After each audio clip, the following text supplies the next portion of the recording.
Hello अनि नमस्ते सबैजनालाई, welcome back to my channel. अनि यदि तपाईँहरू नयाँ हुनुहुन्छ भने तपाईँहरूलाई पनि मेरो च्यानलमा धेरै धेरै स्वागत छ अनि सब्सक्राइब गरिदिनु चाहिँ नबिर्सिदिनुहोस् होला। त्यति भन्दै म मेरो आजको ब्लग स्टार्ट गर्दैछु। हामी जाँदैछौँ मेरो मावाला गाउँ, मेरो आमाको घर टु मिट हाम्रो अजीलाई, हाम्रो बाजुलाई। हाम्रो चाहिँ बिहा भएकोदेखिको चाहिँ अजीसँग भेट भएको छैन। हाम्रो बिहाको टाइममा अजी सिक नट ट्राभल होइन, यति टाढो बाटो, अन्त चाहिँ अजी आउनु भएको थिएन हाम्रो बिहामा पनि। अन्त बिहाको बादमा भेट्नुभन्दा पनि त्यस्तै भइहाल्यो। त्यसले गर्दाखेरि चाहिँ हामीले अजीलाई भेट्नु पनि पाएको थिएन। आज चाहिँ यता मावाला गाउँमा मरौ पनि परेको छ अनि त्यहाँनिर चाहिँ फ्युनेरल अटेन्ड गरेर चाहिँ त्यतै अजीलाई पनि भेटेर आउन भनेर चाहिँ हामी दुईजना निस्केको। अहिले चाहिँ हामी रम्फू आइपुग्यौँ।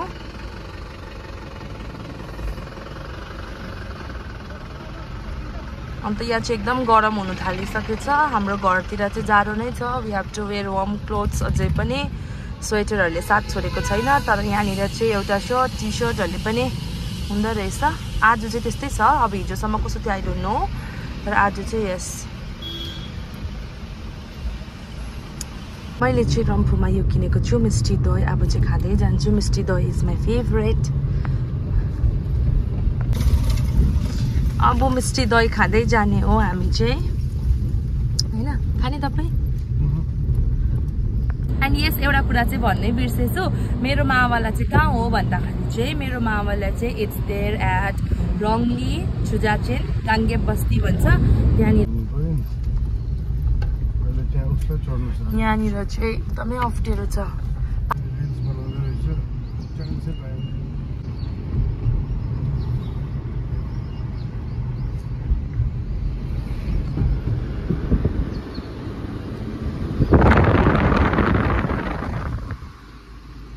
माछा थियो नि साइडमा।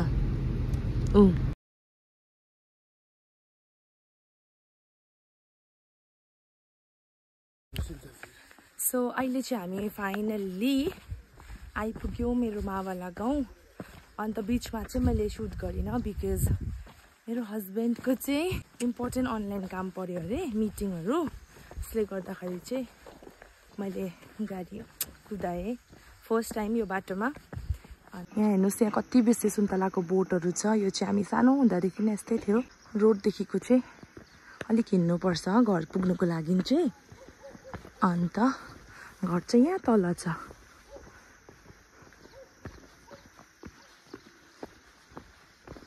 तपाईँलाई चाहिँ के मन पर्यो बेसी, फार्मिङ गरेको? म त फार्मिङ गरेको देखि जग्गा देख्दाखेरि मजा लाग्छ।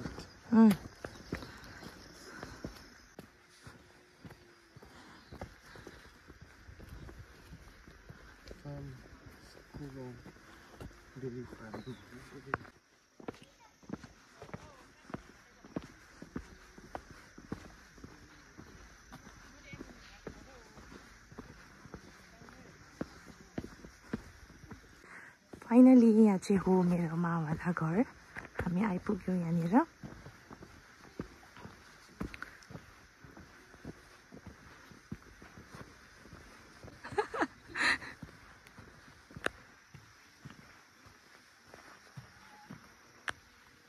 ठिकै हुनुहुन्छ?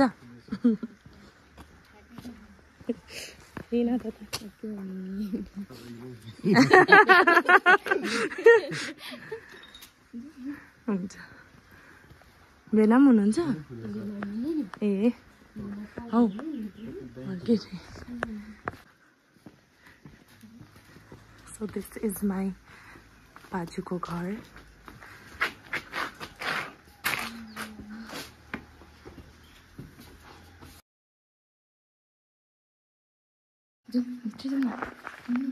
उता भित्र हुनुहुन्छ अझै के? बाजु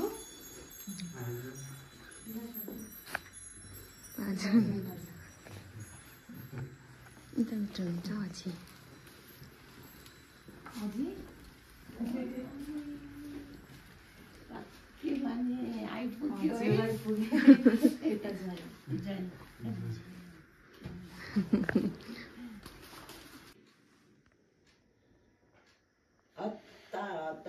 बिहानै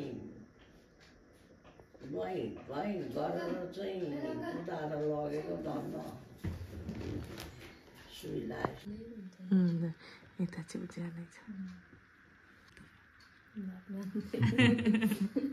यहाँनिर चाहिँ बाजुले निकै कुखुरा पाल्नु भएको रहेछ खै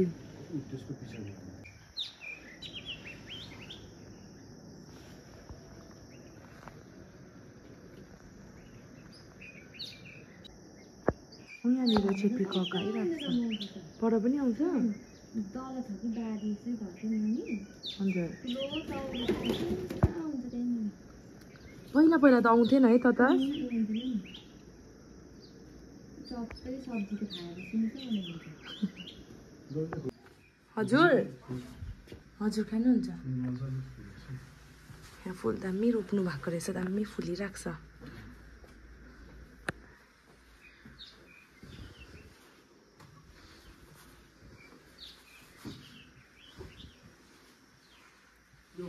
जुन सो तपाईँले देखिहाल्नुभयो मेरो अजीलाई होइन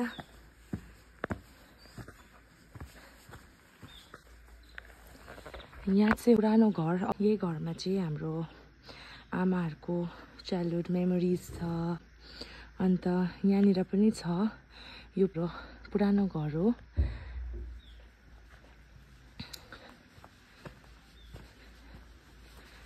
यहाँनिर पहिला चाहिँ सिटिङ रुम थियो अन्त यहाँनिर चाहिँ हामी बसेर गफ गर्थ्यौँ पहिला पहिला सो यहाँ बस्छु एकछिन अन्त यहाँनिर आउँदा चाहिँ आमाको याद पनि आउँदैछ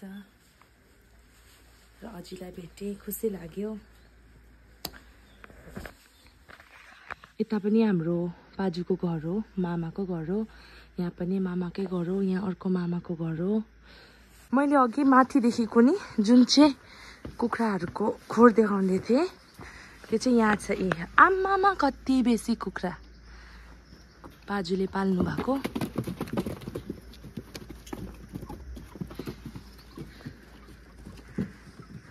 यहाँ गाई यो सानो खालको टमाटरको बोट पनि यहाँनिर डल्लै रहेछ थुप्रो रहेछ यहाँ माथि पनि रहेछ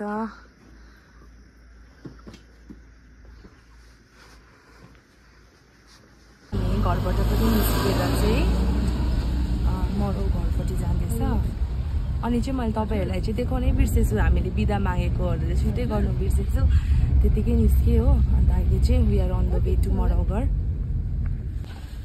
अहिले चाहिँ हाम्रो 3:15 भयो आज घर पुग्दा चाहिँ निकै रात नै पर्ने रहेछ सो यस एभ्रिवान हामी चाहिँ मरौ घरबाट पनि निस्केर अब चाहिँ हामी आफ्नो घरपट्टि गएको मरौ घरमा त अब मैले तपाईँहरूलाई देखाउन सकिनँ अब अप्ठ्यारो पनि लाग्यो होइन म पनि फर्स्ट टाइम गएको त्यहाँनिर त्यस्तै भयो सो यहाँ अहिले चाहिँ बजियो 4 अन्त अब चाहिँ हामी 7 बजीसम्म चाहिँ घर पुग्छौँ होला भनेर हिँडेको सो लेट्स सी अब के हुन्छ बाटोमा केही देखाउने कुरा भेटिहाल्यो भने चाहिँ म तपाईँलाई देखाउँछु नभए चाहिँ एकैचोटि घरमा पुगेर भेट्छु बाई अघि चाहिँ यो बाटोहरू डल्लै मैले ड्राइभ गरेको होइन अब म चाहिँ अब बेसी चाहिँ तिमीकै बाटोमा तिमी टु नाम्चीको बाटोमा नै गाडी बेसी कुदाउँछु नि त अन्त त्यहाँको त रोड तपाईँहरूलाई थाहै छ इट्स भेरी बिग होइन मजाको छ नि त कन्जस्टेड छैन अन्त यहाँको चाहिँ रोडहरू पनि अब अलिक सानै छ एज कम्पेयर टु तिमीको रोड अन्त कन्जस्टेड पनि छ गाडीहरू पनि भेटेको भयो कि यहीँतिर आउँदा है एउटा गाडीले अब यहाँनिर चाहिँ पास गर्ने जग्गा पनि त्यस्तो थिएन होइन पछाडिबाट हर्न बजाएको अन्त यति बेसी मलाई चाहिँ प्रेसर भएको नि त्यतिखेर चाहिँ म ड्राइभ गर्दिनँ होइन म ड्राइभ गर्छु होइन तर त्यस्तो अब यताउता टाढो चाहिँ जान्दिनँ म प्रायः चाहिँ किनभने कहीँ जानु पऱ्यो भने कि त म बुवासँग हुन्छु कि त म मेरो हस्बेन्डसँग हुन्छु सो त्यसरी गाडी कुदाउनु पर्छ भन्ने नै छैन अन्त कुदाइहाल्नु पर्यो भने त यस म गर्नु सक्छु होइन सक्छु त होइन त्यस्तो साह्रो पनि होइन कि सक्दिनँ चाहिँ होइन आई डु ड्राइभ होइन तर पनि त्यस्तो जरुरी नै परेको छैन नि त अहिलेसम्म किनभने कि त बुवा कि त हस्बेन्डसँग नै हुन्छु अन्त दुईजनाले ड्राइभ गरिहाल्नुहुन्छ तर आज चाहिँ लेट्स गिभ अ ट्राई होइन नयाँ बाटोमा ड्राइभ गर न भन्नुभयो अन्त मैले पनि ओके वाइ नट भनेर चाहिँ ड्राइभ गरेँ अन्त yes it was my good experience तिमी टु सिङतामको बाटोमा आइपुग्दाखेरि पनि ठिकै छ बाटो होइन त्यहाँ तल दले पाइसकेपछि त आमामा यता यत्रो जाम लाग्यो कि मै थिएँ स्टार्टिङ होइन पछाडिबाट गाडीले हर्न ट्याट गरेको है मजा गाला तातेर सिङताम बजारदेखिको चाहिँ हस्बेन्डले ड्राइभ गर्नुभयो अनि त्यहाँदेखिको चाहिँ रोडाथाङदेखिको यता चाहिँ मैले ड्राइभ गरेँ अन्त अहिले पनि गर्छु जस्तो लाग्दै थियो फेरि घर पुग्नु ढिलो हुन्छ होला जस्तो लागेर चाहिँ तपाईँ नै गर्नुहोस् ल भने अन्त अहिले उहाँले नै गर्नुहुँदैछ अन्त यस बोलेकै भए फेरि पनि तर एउटा कुरा भन्नु मन लाग्यो होइन so this is my first visit to my मामा घर विदाउट माई आमा म चाहिँ आमा बिना चाहिँ कहिले पनि आएको थिइनँ अहिलेसम्म जति टाइम पनि सानोदेखिको अहिले यत्रो हुनुन्जेलसम्म जतिपल्ट पनि म मेरो मामा घर आएँ नि I always came with my बुवा आमा तता होइन यसरी एक्लै चाहिँ म कहिले पनि आएको थिइनँ आज पनि एक्लै त छुइनँ I am with my husband तर पनि it's my first time without my आमा अन्त I missed her little more today and I know that wherever she is blessing us तर पनि घर जाँदाखेरि चाहिँ I missed her little more so yes अहिले चाहिँ हामी घर आइपुग्यो and I'm so tired अन्त पनि पुक्कु is here हजुर हो र So yes friends, आजको vlog चाहिँ म यहीँनिर एन्ड गर्न चाहन्छु because I am also tired and thank you so much for watching.